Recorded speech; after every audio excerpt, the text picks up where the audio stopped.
Today I'm going to try and make a pen and watch sketch of this picture of a cottage in Greytown. I particularly like this subject because it's got relative simplicity about it, and we can simplify it further to make it easy for a pen and watch sketch, but it has enough complexity that we can make it quite interesting, I hope. Let's see how we go.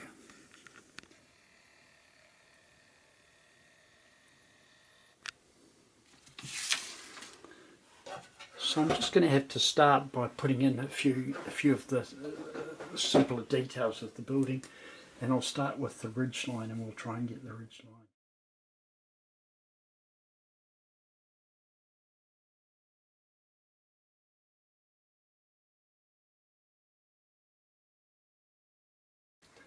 line.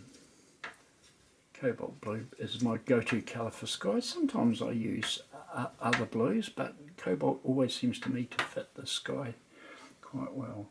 So we'll just go in here, and I'm just working on a suggestion really. Not worried about it. I'm going to make the whole picture is going to be pretty much a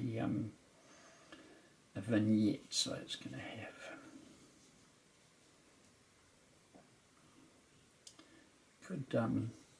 we could just use a little bit of dark here,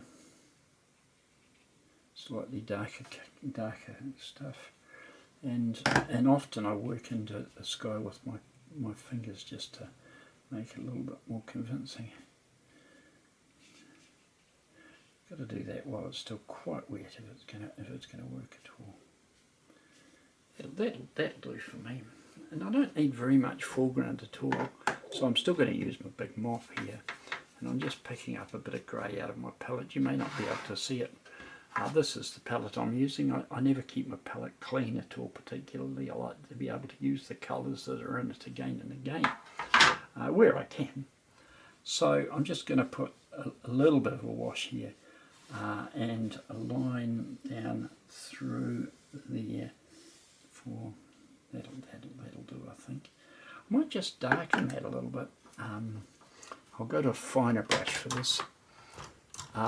This brush is a De La Rowney one, and I'm pretty pleased with it. It's a relatively new brush for me, so we'll get a bit more dark in here, and we'll just go in along there. I don't know whether that's worked particularly well. Perhaps if I'd gone a bit darker, that might have been better. See what I can dredge up. I'm using ultramarine and burnt sienna for my darks, and that's a bit better. And we'll maybe just go in here a wee bit. That'll do. We could also we've got a bit of a grey there, think about where the shadows are on the house, because a lot of the house is just pure white, but there's a wee line of shadow along here, and there's quite a strong shadow along here.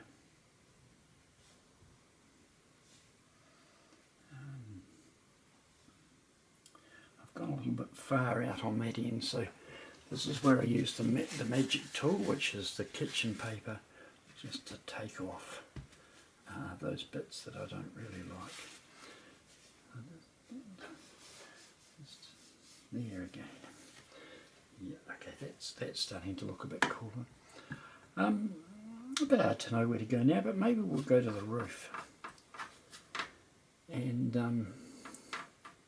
we've got a green roof predominantly, although if you notice you may not have noticed in the photographs that the veranda roof was a slightly lighter colour.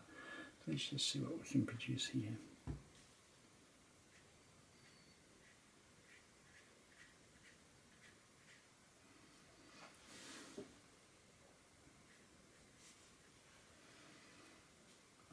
Bleeding out there into the sky, and I'm actually reasonably happy with that because we're going to have a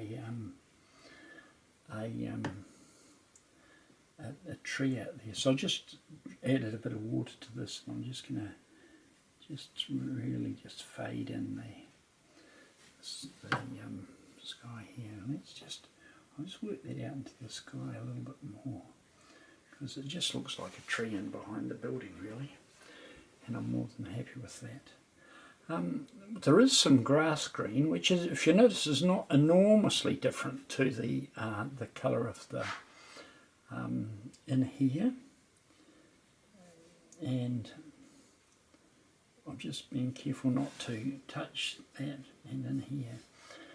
And yeah, no, that'll do there for now. That's lovely. Now I will just put in a little bit of the greenery, and I don't want to use exactly the same colour, but I'm going with some sap green, and I'm just going to work in, and I'm going to make the paint dance on the paper.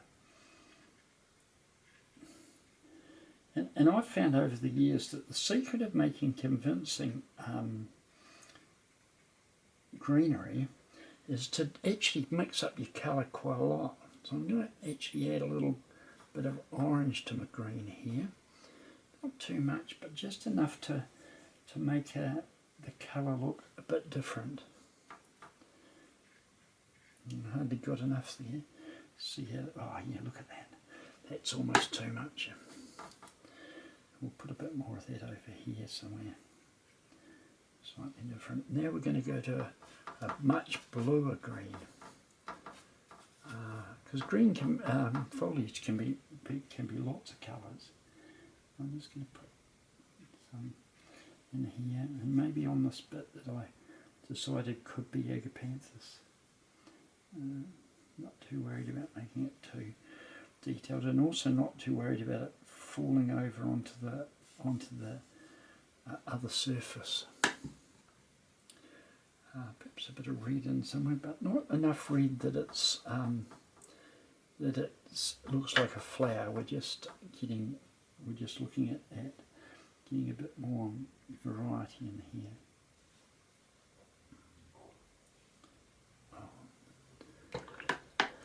It rather lifted too much there. See how we go with this.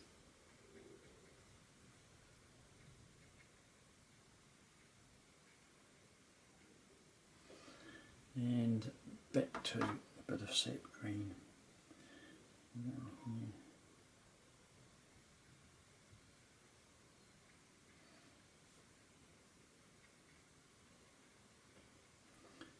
Almost too much there.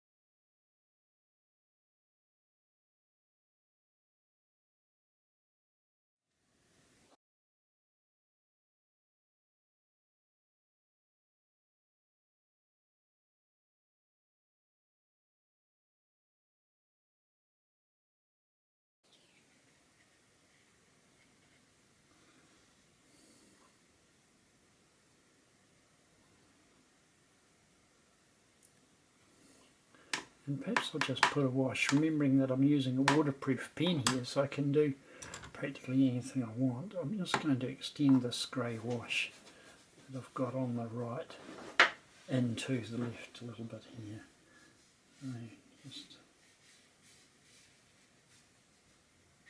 It's still sticking with the generally diamond shape of the image.